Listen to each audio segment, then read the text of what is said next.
Laki-laki talaga ng bahay nila. Parang ano. Ayan, sa loob.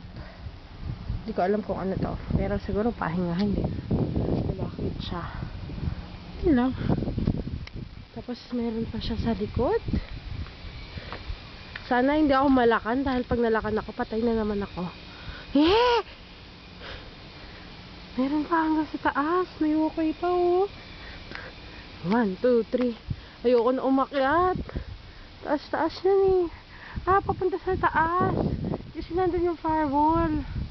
Laki diba? Yun yung kwarto ko. Dun. O diba? Social naman. Nakikita nyo ba yan? Kung gaano kalaki. Balik na tayo. So nakita ko lang sa inyo yung buong bahay. Kulang ang 3 minutes. Kaya mag-walk muna tayo. Walking. Whew! So malamig, may gulay. Sana dito na sila pong pwede natin pero yung animal yun. So wala akong karapatan. Joke lang. So eto na po, babalik na ako sa loob ng bahay. Hindi naman ako nagluto ngayon. Gusto ko lang mag-relax. Ayan. Malamig. Malamig.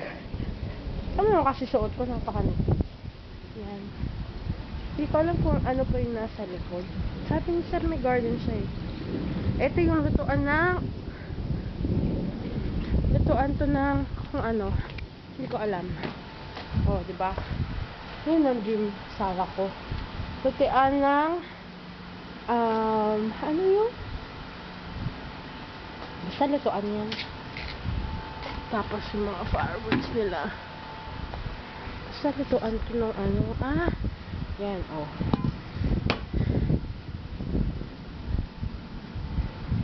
Mochi. Yun, mochi. Basta maganda yung bahay nila, yung fairness. Pasok na ako ulit. Baka masaraduan na naman ako eh. Oh, tapos kailangan daw ang sinelas na ayos.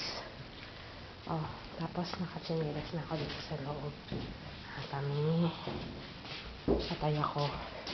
Bakit ako naka-sinelas?